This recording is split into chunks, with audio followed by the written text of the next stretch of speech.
स्वागत आहे मित्रांनो. आज अवकाळी पाऊस झाला आहे, सगळीकडे शेतकरी खूप त्रस्त झाला आहे.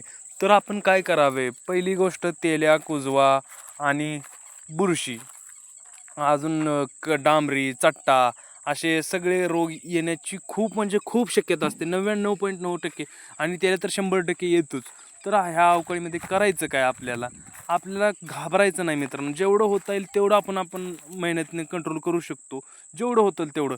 त्याला असं नाही की कंट्रोल होऊ शकत नाही, होऊ शकतो, फक्त थोडीशी मेहनत जास्त करावी लागेल. आपल्याला करायचं काय? मार्केटमध्ये जायचं, पहिल्यांदा क्रॉपशील्ड नावाचं औषध आणायचं, जे की ॲसिडचं काम करतं, सॅनिटाईज म्हणजे कुठं जखम झालेली असते ना, तिथनं पूर्ण सगळे किटाणू जाळून काढायचं काम करतं. म्हणजे सोप्या भाषेत सगळे किटाणू आधी साफ करतं. आपल्या जखमावरती आपण जसं वापर करतो, त्यानंतर ते झालं ना, ते आपण खालनं काहीतरी द्यावं लागेल. पाण्याचं नियोजन खूप परफेक्टली करावं लागेल. पाणी खूप कमी द्यावं लागेल, जेणेकरून की 4 दिवसाला 3 दिवसाला आपल्याला पाणी द्यावं लागेल, ते पण तास आणि ते पण कसं, त्यात न्यूट्रिएंट द्यावं लागेल चांगल्या प्रमाणे. इम्युनिटी वाढण्यासाठी आपण काय करावे?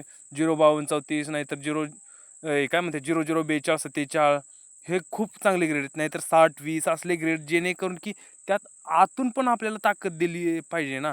4-4, 5-5 किलो दिलं पाहिजे. आणि 4-5 दिवसानंतर मायक्रोन्यूट्रिएंट 0050 आणि त्यानंतर मॅग्नेशियम सल्फेट, जेणेकरून की आतूनच रेझिस्टन्स डेव्हलप झाला पाहिजे झाडाच्या आतनं, आणि वरनं तुम्ही जे मारताय. आणि तिसरा क्रॉप शिल्ड झाल्यानंतर 2 दिवसानंतर 1 दिवसानंतर आपल्याला घ्यायचा आहे मेटो किंवा डिकोर अल्ट्रा, डिकोर, आपल्याकडे बॅक्टो, जो की आपल्या मार्केटमध्ये लोकली अवेलेबल असतात.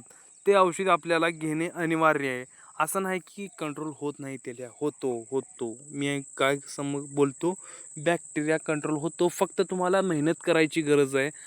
जसं सांगितल्यामुळे तसं तुम्ही केला तर तुमचा बॅक्टेरिया ब्लाइट म्हणजे तेल्या 100% कंट्रोल होऊ शकतो. तर करायचं काय? जसं की मी डिस्क्रिप्शनमध्ये पण तुम्हाला सगळी गोष्ट लिहून तिथं असेल, तिथं पण बघू शकता. पहिल्या गोष्टीला सॅनिटायझेशन करायचं, दुसऱ्यांना 1-2 दिवसानं बॅक्टोचा वापर करायचा, आणि त्याच दिवशी पाणी खूप कमी देणे, पाण्याचं नियोजन, आणि त्यात पाण्यामध्ये ग्रेड द्यायचं 005234 नाहीतर 04247 60-20 असे ग्रेड द्यायचे, जेणेकरून की डिसीज रेजिस्टन्स आतनंच डेव्हलप झाला पाहिजे. हे केल्याने तुमचा तेल्या 100% नियंत्रणात येणार आणि कंट्रोल होणार. त्यासाठी तुम्ही हे सगळं मी सांगितलेलं जे ते करा. आणि बाकीचं राहिलेलं मी डिस्क्रिप्शन बॉक्समध्ये सगळं तुम्हाला लिहून देतो. तिथनं तुम्ही जावा कृषी सेवा केंद्रामध्ये, असं दाखवा, सगळे दिवस किती दिवसानं काय करावे, सगळं नियोजन आहे.